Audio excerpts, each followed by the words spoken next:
Hey, what's good, YouTube? It's your boy Jeff Elective here today. So I'm coming at you guys with a video that everyone's been asking me to do for like the last month now, and I've made promises, but this is it right here for you guys. And so it's kind of about my life, and what I've witnessed and what I've been through, and the things that I've learned from, and what I can give back to you guys and feedback to help the younger audience. It doesn't matter, whatever people, just to help people out to understand like that life really is short and that you can't take it for granted. So we'll start off when I was 10. So I'm about 10 years old, I'm young, I'm spoiled. My mom was working a really good job. My stepdad was making really good money. I was living in a nice house. I had two stepsisters, I was in the hood a little bit, but I was still living well. I had what I wanted. I got mostly everything I asked for. And so I was, spoiled, and I was playing every single sport: football, basketball, baseball. And at that time, I had no clue what I was gonna go through, what I was gonna witness at that time, and I kind of took for granted that I was living life happy, and that I got things that I wanted, even though that's not what makes you happy in life. I was 10, like I wanted something, I was gonna ask for it, and if I got it, I was happy.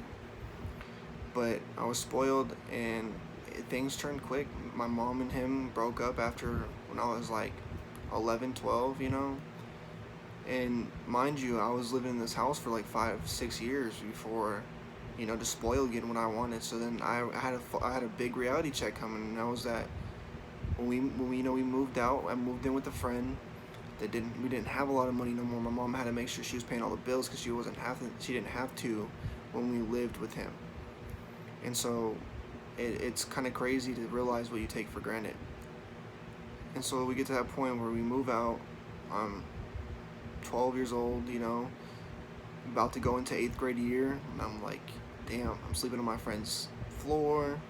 I don't have all the stuff I used to have. I don't get spoiled like I used to. And birthdays, they were a lot less than what I was asking for. I mean, that's not important, but it was a reality check for me, and I realized that, life, you can't take life for granted. When you do have nice things, you got to make sure that you cherish those, even if it's just family. You got to cherish your family too. They should always come first. But anyway, so get back to the story. So, I'm living off a friend's floor, I'm going to school still. And it's hard to stay motivated in school when you're thinking you gotta go home every night and sleep on the floor. And that you don't feel as special and wanted as you did before, because you're not living in your own place, you're living in other people's space. And it's not fun at all. So then, we finally get up, my mom gets back on her feet. I'm going into freshman year of high school. I'm playing football, basketball still, and I'm doing really well in football. I'm getting letters of interest, offers, for camps. And it was great, And then I got hurt, and then when I broke my collarbone and separated my shoulder twice, and my doctor was like, "You do it again, you have to have surgery." So I don't think football's gonna be a sport that you want to keep playing. So I kind of took football out of the question, So I healed, got over that. So then it was basketball. I was on my basketball grind. I was playing almost every single day. I can't say every single day, because I was playing Call of Duty at the same time. But I was playing a lot. I was grinding out basketball, and then, going into my sophomore year, I decided to tear my ACL in a church league. In a league that didn't really matter. It was just for fun. But I tore my ACL in there, and that ruined everything. It ruined my sports career. And that took everything I wanted away from me, and that's what happened. When you set goals for yourself, you should always have backup goals, which I didn't. I didn't have anything. I didn't know what I wanted to do with myself, so that's where that went. I was like, damn, I'm stuck between a rock and a hard place. I don't know what I want to do. So I finished out high school. I'm 17. Like I'm got my own place. I'm working 2 jobs. I'm living with a girl because she needed a place to stay, and that was another mistake I made. I should have never ever. I know people, they think that they're in love, or they are in love. They fall in love at a young age, and you get to that point where you think you love somebody, or you do love somebody, so you'll do anything you can to see them happy. So, and she got kicked out of her place. Her and her mom lost her place. And I remember being in that position. So, I got a place. She was staying with me. I was working 2 jobs, trying to maintain that life. And then one day she decided after 2 years that she didn't want to be together no more. She got up and left. And that got to me. I don't know. I really learned a life lesson off that too, because that right there, you like I said, take things for granted. It can come back and bite you. And so I don't know. It's just what I'm trying to get at is like sometimes in life you just kind of you gotta remember the good things that you have, because if you don't, it'll come back and get to you. Because you'll be like, dang, I really should have cherished more what I had than what I did. And so that's just a little side story. To get back to it, so after I tore my ACL, I had to heal from that. I still played basketball. That didn't stop me from playing basketball. I finished out high school. I got my own place. That didn't work out. So then my next step, we moved to Oregon. It was my first time my mom got cancer. It's her first time, and it got to me a lot. I was like, dang, it's my mom. I can't lose her. My dad was never there for me, so it's always been me and my mom. So my mom got cancer, and my great-grandparents said that they would help take care of her, because the hospital bills and stuff like that, they get expensive. So they were helping us. So we moved down to Oregon. I'm living in Oregon, and I think that's really when my Call of Duty, when I really started playing Call of Duty a lot more, because I had nothing to do. That's when I started streaming. That's when I had the most fun. But back to the story. So she gets cancer for the first time. It was sad. It was really getting to me. We moved to Oregon, go down there. We're just find our own place. We got our own place. My mom's getting taken care of. She's going through treatment, and I don't know. It kind of got to me that my mom was going through that, and there's nothing I could do for her. But she fought it, and she got over it, and it's crazy to think about. It's like, dang, life is so short. Like, what would happen if I lost her? And just for you guys' information, because I don't want to get too much into it, my mom's had cancer 3 times, breast cancer 3 times, and she's fought it every single time. So my mom's a strong person, and without her, I don't know what I would do. So it's nice to have something like that in my life. Alright, so we're going to try to get a little bit more into the esports side now, because I've talked enough about my life that I've wanted to explain to you guys. So now you guys know a little bit more about me. So now let's talk a little bit about esports. I started playing when I started getting to the competitive scene when I was 12, 13. So I'm playing Call of Duty every single day, at the same time as playing sports. And I really started getting into it. My friends hey man, let's go to this local LAN. And I was like, what's that? I was just kind of playing GBs and stuff, but I was trying to get on my grind. I was trying to learn more. And so he was like, man, it's this thing where you can win up to $4,000 for first place. And I was like, let's go.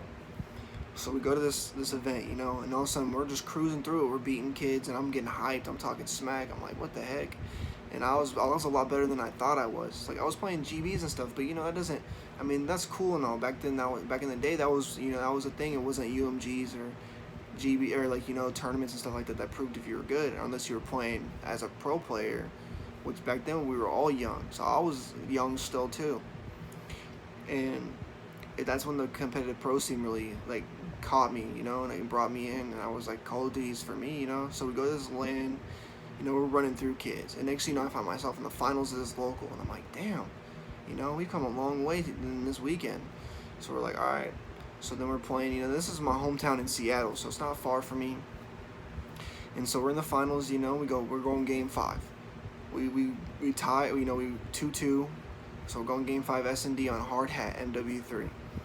And I just remember, we go up 5-4, and I was like, this is it, man. We just win this round, before the round started. I was like, we win this round, man. We take home the money. And and at that point, I was already in love. I was like, man, I want to do this every single day. So I got to that point where I was just grinding Call of Duty. But so let's get back to that local LAN. So I'm just grinding it out. We're up 5-4. All of a sudden, all my teammates go down. They all get blooded. I'm in a 1v4. And I was like, I look over my friend. I was like, bro, we're not going round 11. I'm going to end it here. He's like, all right, man, let's see what you got. So, I was sitting there. I pushed back to rotate because my team got cleared out at the bomb site. So I pushed back to rotate to our spawn side. And 2 guys are there. I pick up a 2-piece. And I'm like, all right, this is it. I got the 1v2 now. I'm in control. All I got to do is make sure that I finish it out. So then after I get the 2-piece, I fake the kill cam, pretend like I'm running back towards the bomb site, and come back around, jump around the corner, and kill somebody. So then I'm in that 1v1, I'm getting hyped. I'm like, let's go, I'm screaming. And then I go back to the bomb site, plant it. I'm in that 1v1. I go to cut into the pipes in the middle of the map, and I catch him rotating through their spawn side back to their spawn. So I go up behind them, get the kill, and that was it. We went 6-4, and I'm hyped. I throw my controller. I'm like, let's go, man. I told you guys we were going to win it. And after that, I just fell in love with Call of Duty. that right there, Call of Duty kept me out of a lot of trouble, you know. Instead of going out with my friends and doing stupid things, I was at home playing video games. I mean, they'd be like, man, you're a nerd. No, you play video games. And I didn't care. You know, I fell in love with Call of Duty. I was playing the online tournaments, all that stuff. And I think that the thing that the kids that like the younger audience doesn't understand is that their ignorance, it doesn't get you nowhere. It doesn't look good on you. So the talking stupid and wasting your time on Twitter with people, it doesn't. It just affects yourself. You look dumb. You make yourself look stupid. Like, no one cares about your ego. You may have beat someone in one game. That doesn't mean anything. It's Call of Duty. Anything can happen. And then you start to get overconfident, and so you think that you can just be anybody, so you're not playing as much as that person does, and that person comes back and then beats you. And you're like, damn, I thought I was better than that kid. It doesn't matter. All it matters in Call of Duty is how much you play. How much you grind. You have to grind. And in order to get better at Call of Duty, you got to grind. And if it's not Call of Duty, any other esport, you have to grind. You have to gain chemistry with the team. You can't go team to team and then, you know, expect it to just all of a sudden connect. You have to grind with a team. You have to put in the work. Because if you don't, that's not going to get you nowhere. You're not going to do anything with yourself. So what it comes down to is it's all about teamwork, grinding, and just putting in the effort. Like, if you don't want to do something with it, then okay, you know, play it for fun. But if you really want to do something with your life about it, you got to grind. And that's what people don't understand. And then they take advantage of the fact that they had some skill, but they don't practice enough because they think they're too good to practice, they're too good to grind, or play with the team because this team sucks or whatever. And then that gets to the younger kids, you know. I don't think they understand that, and that's kind of where I'm trying to come with this advice. Is that it doesn't matter who you are, how good you are. There's always gonna be somebody out there playing more than you, grinding more than you. So in order to keep up with the movement, you've got to keep playing. You can't just all of a sudden get too confident for yourself. And I mean, you know, there's a couple things coming up here. You know, I'm coming back to competitive right now. I mean, not right now, but soon enough, the announcements will come. I'm sleeping on a couch right now, so that's not good. You know, I'm working right now a lot to get my own place. And once I get my own place, I'm going to get the PS4. I'm going to start streaming again. I'm going to start grinding out YouTube probably. And I'm going to start playing competitive matches every single night when I get home from work. And I'm just going to grind. Because I really do want to compete in BO4, and I haven't really told everybody that yet, but I've been looking at teammates and I've been talking to people about it, and I mean, you guys stay tuned because that's going to come soon too. And the next video that I'm going to drop is going to be about my comeback hype, and it's going to be a bunch of highlights and clips from my old videos and stuff like that, maybe some stream clips of me coming back and trying to get the, you know, people that I'm close with that support me excited for my comeback, you know, and to show people that I'm back, you know, and I'm not gonna mess around this time. I'm really gonna put in the work and prove myself. So that's what I've gotten to with this video. I hope you guys enjoyed it. I know it's long, 13 minutes. If you guys got to the end, if you could like, subscribe. If you don't, leave a comment, tell me what you think. Just let me know if you guys want me to keep making videos like this. I am proud of what I've accomplished and what I've come from. And I mean, I definitely want to do more videos. We can do a Q&A. If this hits 15 likes, I'll do a Q&A. If it hits 30 likes, I'll do exclusive like highlights and talk about moments with my homies on stream and playing Call of Duty. I mean, you guys gotta let me know, because this is new to me. You know, I'm not much of a YouTuber. I'm more of a streamer. So this video is the first thing I'm gonna drop that's actually like this. So I really hope you guys enjoyed the video. Thanks again if you guys watched to the end. I hope you guys enjoy. Have a wonderful day. I'm out.